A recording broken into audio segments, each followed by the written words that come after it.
जो आदमी खुद अगर लालू जी का लड़का ना हो तो उसको नौकरी न मिले, वो दूसरों को क्या नौकरी देगा। भाजपा की यहाँ पर हमेशा पिछलग्गू की औकात रही। नहीं तो आप 17 साल से काहे वेट कर रहे थे? अगर गलत नहीं है ये लोग तो फिर काहे परीक्षा ले रहे हो भाई?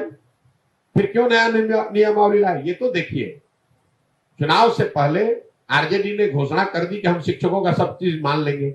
बिहार में ये आरजेडी नहीं, 2015 में यही काम भाजपा ने किया था। जो विपक्ष में रहता है वो शिक्षकों को एक झूठा आश्वासन दे देता है कि हम शिक्षकों को नहीं, पूरे समाज को हम आएंगे, 10 लाख नौकरी दे देंगे, हम आएंगे, जितने संविदा कर्मी है उनको ठीक कर देंगे, हम आएंगे, शिक्षकों की व्यवस्था ठीक कर देंगे। जो कह रहा है, लोग उनसे ये नहीं पूछ रहे कि साहब आप ही के बाबूजी, आप ही के माताजी तो 15 साल थे, उस समय आपने 10 लाख नौकरी क्यों नहीं दे दी? वो आप पूछिएगा नहीं। तो स्वाभाविक तौर पर जब आप अंधभक्त होकर वोट दीजिएगा तो आप ठगे ही जाइएगा।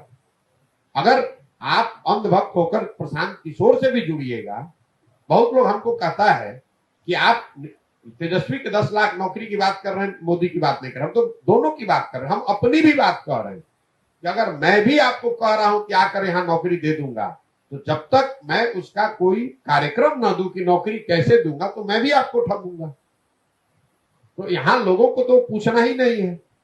कोई आया कहा मैं 10 लाख नौकरी दे दूंगा, भाई तेजस्वी यादव ने कहा था पहले कैबिनेट में दे दूंगा। अब आप बंगाल, उत्तर प्रदेश कहां कहां घूम रहे हैं, घूमिए, कैबिनेट हो रही कि नहीं हो रही पहले ये बताइए। अगस्त से आप कैबिनेट में बैठे हुए हैं, रोज आप ट्वीट कर रहे हैं, पत्रकारों से बात कर रहे हैं, तो ये बताइए कि पहले कैबिनेट के बजाय 100 कैबिनेट हो गया, नौकरी क्यों नहीं मिल रही है?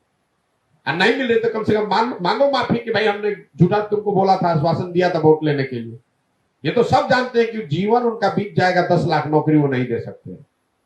जो आदमी खुद अगर लालू जी का लड़का ना हो तो उसको नौकरी न मिले, वो दूसरों को क्या नौकरी देगा? अगर तेजस्वी यादव लालू जी के लड़के न हो तो उनको कौन सी नौकरी मिल जाएगी इस देश में? जरा हमको बता दीजिए आप। भाई नीतीश कुमार जो है, हम ज्यादा उस पर टिप्पणी नहीं करेंगे वो क्या कर रहे हैं। तो एक उदाहरण आपको याद दिला देते हैं। 2019 में एक आंध्र प्रदेश के मुख्यमंत्री थे चंद्रबाबू नायडू, वो इसी भूमिका में थे जिस भूमिका में नीतीश कुमार आने का प्रयास कर रहे हैं। नीतीश कुमार की तो 42 को एमएलए है, लंगड़ी सरकार है, वो तो उस राज्य में बहुमत की सरकार चला रहे थे, और यही भूमिका उन्होंने भी शुरू किया था। बंगाल, पूरा देश का दौरा कर रहे थे, जब हम खड़ा करेंगे। नतीजा क्या हुआ? आंध्र प्रदेश में उनका एमपी घट के हो गया 3, 23 विधायक जीते, सत्ता से बाहर हो गए। तो नीतीश कुमार को बिहार की चिंता करनी चाहिए, अपना ठिकाना है नहीं। मैंने आपको वही कहा, जिस पार्टी का 0 एमपी है वो देश का प्रधानमंत्री तय कर रहा है, जिस पार्टी का अपना ठिकाना नहीं है वो पूरे देश के पार्टी को एकत्र कर रहा है।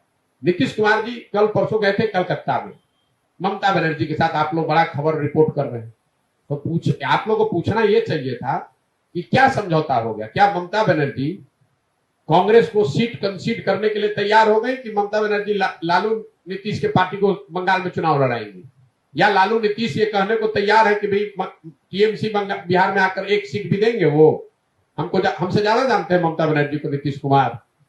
नीतीश कुमार को कौन पूछता है वहां? आप लोग ऐसी बात करते हैं। फिर आप गए उत्तर प्रदेश। उत्तर प्रदेश में अखिलेश जी 2014 में 5 एमपी जीती थी सपा, 2017 में 2019 में भी उनके 5 एमपी जीते हैं, और आप बात ऐसे कर रहे हैं जैसे लग रहा है कि 500 एमपी आप ही के पास है। तो 2 जीरो को जोड़िएगा तो उससे क्या होगा? अब हम ये बोलेंगे तो लोग कहेंगे कि ये भाजपा का बी टीम है। मेरे भाई, भाजपा के बी टीम आप हैं, आप अपनी दुकान चला रहे हैं। ये बिहार में मुसलमानों को मैसेज देने के लिए कि हम प्रयास कर रहे हैं, उनको भी मालूम है कि उस प्रयास से कुछ होना हुआ नहीं है। ये खाली डफली बजाने वाले लोग हैं। ये बैठ के जाकर वहां चाय पीना, प्रेस कॉन्फ्रेंस कर देना, अगर इससे विपक्ष मजबूत हो जाता तो आज से 20 वर्ष पहले देश विपक्ष मजबूत हो गया होता। ये लोग अपने घर से निकल के 5 किलोमीटर चल नहीं सकते हैं, कोई दौरा नहीं कर सकते हैं, कोई काम नहीं कर सकते, क्या राजनीति करेंगे? तो सत्ता की राजनीति करते हैं नीतीश कुमार। भाजपा की यहाँ पर हमेशा पिछलग्गू की औकात रही है। जिस तरह से कांग्रेस ने दिल्ली में एमपी के आता रहे, इस नाम पर बिहार के लोगों को, बिहार के बच्चों, बिहार के लोगों के भविष्य को लालू के हाथ में बेचा। उसी तरह भाजपा ने केंद्र में बिहार से एमपी जीत कर जाते रहे, इसलिए बिहार के लोगों के भविष्य को नीतीश के हाथ में बेच दिया। भाजपा 2015 में 2020 में भाजपा सबसे बड़े दल के तौर पर उभरी थी। नीतीश जी मुख्यमंत्री नहीं बन रहे थे, भाजपा को किसने रोका था जिम्मेवारी लेने से? आज घड़ियाली आंसू बहा रहे हैं। आपको उस समय नीतीश के प्रेम में आपने नहीं उनको मुख्यमंत्री बनाया था। ये मुख्यमंत्री इसलिए बनाया था कि हमारा समीकरण यहां बना रहे और दिल्ली में हमारा 35-40 एमपी जीत कर जाता रहे। बिहार के लोग गतलखाना में जाते हैं तो जाए। जो काम कांग्रेस ने लालू जी के साथ मिलकर बिहार के लोगों के साथ किया, वही काम भाजपा ने नीतीश के साथ मिलकर किया है। दोनों ही राष्ट्रीय दल, बिहार के लोग इनके लिए वोट बैंक और 10, 20, 25, 50 एमपी के अलावा इनके लिए बिहार की कोई इनके लिए नजरिया नहीं है। इनको लगता है कि ये बिहार ऐसा राज्य है जो कोई सुधर नहीं सकता है, इन लोग को मरने दीजिए, हमको अपना एमपी 30-35 जीत कर। यही लोग तो यूपीए में कर रहे थे। कांग्रेस ने क्या किया? कांग्रेस ने भाई लालू के साथ मिलकर के हमारा एमपी जीत कर आता रहे, लालू जी जो करते हैं करें। वही काम भाजपा ने किया कि नीतीश जो कर रहे हैं करे, हमको 30-35 एमपी जीत कर बिहार से जाता रहे। यही हम लोग की दुर्दशा का कारण है।